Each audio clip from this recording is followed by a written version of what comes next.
সমস্ত মানুষেরা ফায়াতুনা আদম আলাইহিস সালাম দৌড়ে আদম নবীর কাছে যাবে। ফায়াকুলুনা ইয়া আদম আনতা আবুল বাশার, সবাই আদমের কাছে গিয়ে বলবে, হে আদম, আপনি তো আবুল বাশার, আপনি সকলের আব্বা, আপনি সকলের আব্বা, আপনার সন্তান আমরা। আজকে কি একটা অবস্থা শুরু হয়েছে। আল্লাহ পাক ফাখালাকাল্লাহু বিয়াদিহি, আল্লাহ পাক আপনাকে নিজ হাত দিয়ে সৃষ্টি করেছে। ওয়া নাফাকা ফীকা মিন রূহিহি, আল্লাহর নিজের রূহ থেকে আপনাকে রূহ দিয়েছে। ইয়া আদম, আপনার জন্য আল্লাহ বলেছে আমার আল মালাইকাতা ফাসাজাদু লাকা, আল্লাহ পাক আপনাকে সেজদা করার জন্য, আপনার দিকে সেজদা করার জন্য ফেরেশতাগণকে আদেশ করেছে। ইয়া আদম ইশফা আলানা ইলা রাব্বিকা, হে আদম, আমাদের জন্য আপনার রবের কাছে একটু সুপারিশ করুন। আদম বলবে, মানুষেরা শুনে রাখো, ইন্নাহু কদ নাহানি আন শাজারা, জান্নাতের ভিতরে আমার আল্লাহ তাআলা একটা গাছের নিকট যেতে আমাকে বারণ করেছিলেন, কিন্তু ফাআসাইতুহু নাফসি নাফসি নাফসি ইযহাবু ইলা গায়রি ইযহাবু ইলা নূ, আমি ভুল করে ফেলেছি, আমি গাছের নিকট গিয়ে ফেলেছি, আমি আল্লাহর কথা মানতে পারি নাই। নাফসি নাফসি, তোমরা সবাই ইযহাবু ইলা গায়রি, আমার নিকট থেকে অন্য কোথাও চলে যাও। ইযহাবু ইলা নূ, তোমরা এই মুহূর্তে নূহের কাছে যাও। ফায়াতুনা নূহান আলাইহিস সালাম, সমস্ত মানুষেরা নূর কাছে যাবে। ফায়াকুলুনা, সবাই বলবে, ইয়া নূহ আনতা আউয়ালুর রাসূল আলা আহলিল আরদ, দুনিয়ার জমিনে যতগুলা রাসূল আগমন করেছে সমস্ত রাসূলের শুরুতে আপনাকে রাসূল হিসেবে আল্লাহ পাঠিয়েছে। ইয়া নূহ ইশফা লানা ইলা রাব্বিক, আপনার রবের কাছে আমাদের জন্য সুপারিশ করুন। নূহ নবী বলবে, এ দুনিয়ার মানুষ, আল্লাহ তাআলা প্রত্যেকটা নবীকে একটা করে দোয়া দিয়েছিল পৃথিবীতে। কি দিয়েছিল? দোয়া দিয়েছিল। আর আল্লাহর হাবিব বলেন, কুল্লু নাবিয়িন দাওয়াতান মুস্তাজাবাতান, প্রত্যেকটা নবীর একটা দোয়া ছিল যে দোয়াটা করলেই কবুল হয়ে যায়। দুনিয়ার মানুষ, আমি নূহ নবী, পৃথিবীর জমিনের প্রথম রাসূল, আমি ভুল করে ফেলেছি। দুনিয়ার জমিনে আমার কওমের জন্য, আমার জাতির জন্য আমি দোয়াটা করে ফেলেছি। আমার কোনো মুখ নাই। নফসি নফসি নফসি ইযহাবু ইলা গায়রি, তোমরা এই মুহূর্তে আমার নিকট থেকে দূরে চলে যাও। ইযহাবু ইলা ইব্রাহিম, তোমরা ইব্রাহিমের কাছে যাও।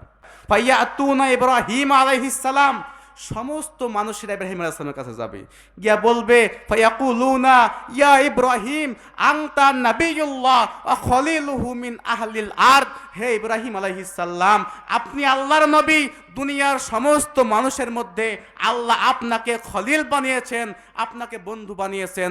ইশফা লানা ইলা রাব্বিক, আমাদের জন্য আপনার রবের কাছে একটু সুপারিশ করুন। ইব্রাহিম বলবে, মানুষেরা, আমি ইব্রাহিম খলিল, আমি ইব্রাহিম নবী, আমাকে আল্লাহ জাতির পিতা বানিয়েছেন, কিন্তু আমি একদিন একটা কথা বলেছিলাম যে এই কথাটা আমার উম্মতেরা মিথ্যা মনে করেছিল। তিনটা কথা বলেছি, তিনটা কথাই আমার উম্মতেরা মিথ্যা মনে করেছিল।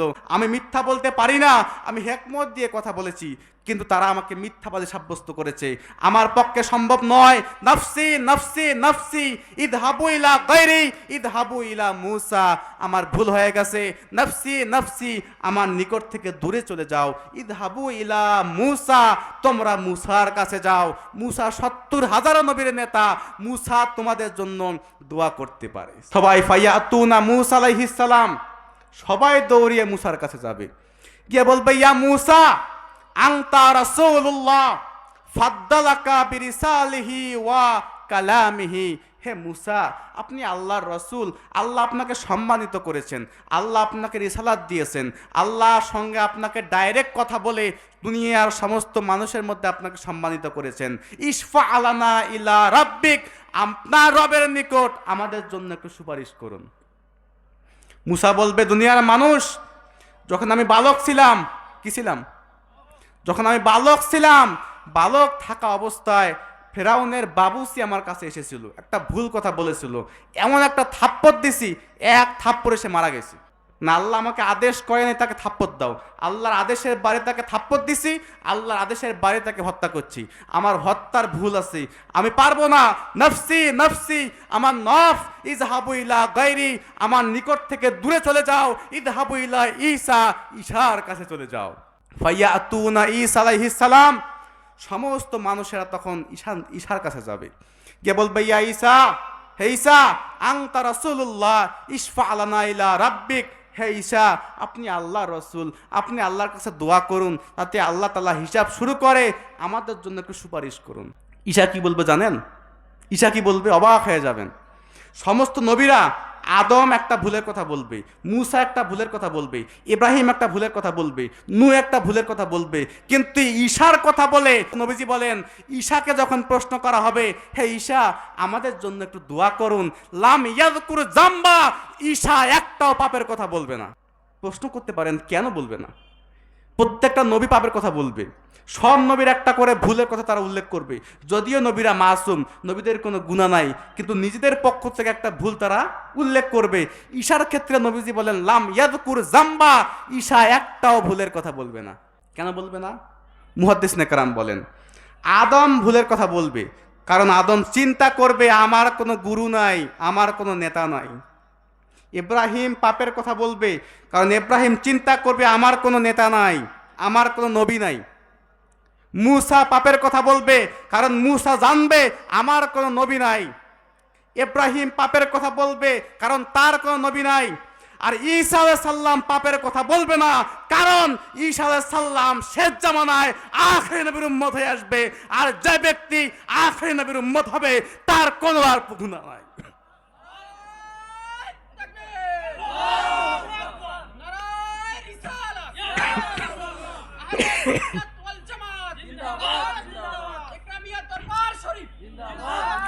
ঈশার কোনো গুনাহ সেদিন থাকবে না, কারণ ঈশার নবী হচ্ছে কে? আমাদের নবী। নবী থাকলে কত উপকার চিন্তা করে দেখছেন? যদি ঈশা একটা কথা বলবে, ইজহাবু ইলা গায়রি, আমার নিকট থেকে দূরে চলে যাও, তোমরা একটা কাজ করো, ইজহাবু ইলা মুহাম্মদ, তোমাদের জন্য দাঁড়া হয়ে আছে আল্লাহর হাবিব নূর নবী মুহাম্মদ সাল্লাল্লাহু আলাইহি ওয়াসাল্লাম, তার কাছে চলে যাও, তার দোয়া আল্লাহ কখনো বিফলে যেতে দিবে না। আল্লাহু আকবার। ফায়াতুনা মুহাম্মাদান সাল্লাল্লাহু আলাইহি ওয়াসাল্লাম, সমস্ত মানুষেরা সেদিন দৌড়িয়ে মুহাম্মদ সাল্লাল্লাহু আলাইহি ওয়াসাল্লামের কাছে যাবে, গিয়া বলবে ইয়া নবী আল্লাহ আনতা রাসূলুল্লাহ, হে আল্লাহর নবী আপনি তো আল্লাহর রাসূল, আনতা হাবিবুল্লাহ আপনি তো আল্লাহর হাবিব, ইয়া রাসূলুল্লাহ কদ গফারাল্লাহু লাকা মা তাকদ্দামা মিন যামবিকা মা তাআখার, আপনার জীবনের আগেও কোনো গুনাহ নাই, পরেও কোনো গুনাহ নাই। সূরা ফাতিহার মধ্যে আল্লাহ আপনাকে মাসুম ঘোষণা করেছেন, আপনার তো কোনো ভুল নাই। ইয়া রাসূলুল্লাহ ইশফা লানা ইলা রাব্বিক, শেষভাবে আপনার কাছে আসলাম, যদি আপনি ফিরিয়ে দেন আমাদের কোনো উপায় থাকবে না।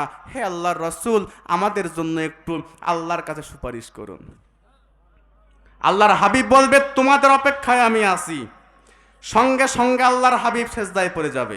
সেজদায় পড়ার সঙ্গে সঙ্গে আল্লাহ বলবে ইয়া রাসূলুল্লাহ ইরফা রাআসাক, ইয়া রাসূলুল্লাহ আপনার মাথা উত্তোলন করুন, সাল তুতা ওয়াশফা তুশফা, আপনি আমার কাছে চান, আপনি যাই চাবেন তাই দিব। ইশফা আপনি আমার কাছে সুপারিশ করুন, তুশফা আপনার সুপারিশ আমি গ্রহণ করে নিব। আল্লাহ রাসূল বলেন ফারফাউ রাআসি, আমি আমার মাথাটা উত্তোলন করব, শুধু একটা কথা বলবো উম্মতি ইয়া রব, উম্মতি ইয়া রব, উম্মতি ইয়া রব, হে রব আমার উম্মত, হে রব আমার উম্মত, হে রব আমার উম্মত। এতটুকু কথা বলবো, আল্লাহ সব বুঝে নিবে, আল্লাহ পাক সব বুঝে নিবে, আমার প্রতি ওহী নাজিল করবে। ফাওহাল্লাহু ইলা মুহাম্মদ, আল্লাহর হাবিব বলেন সঙ্গে সঙ্গে আমি মুহাম্মদ সাল্লাল্লাহু আলাইহি ওয়াসাল্লামের প্রতি আল্লাহ পাক ওহী নাজিল করবে, আর বলবে ইয়া রাসূলুল্লাহ আদখিল মিন উম্মতি মাল্লা হিসাবা আলাইহিম মিনাল বাবিল আইমানি মিন আবওয়াবিল জান্নাহ। হে রাসূল আপনি দেখতে পারতেছেন না কিয়ামতের দিনে যে মাঠ থাকবে, এই মাঠের ডান দিকে একটা দরজা দেখা যায়। হে রাসূল আপনার উম্মতের জন্য, আপনার উম্মতের জন্য দরজাগুলো বানিয়ে রাখছি, আমি আল্লাহ বলতেছি আপনার উম্মতদেরকে নেন, মাল্লা হিসাব আলাইহিম, তাদের প্রতি আমার কোনো হিসাব নাই, সবাইকে নেবেন, আর ডান দিকে দরজা দিয়া সবাইকে নিয়ে জান্নাতে প্রবেশ করবেন।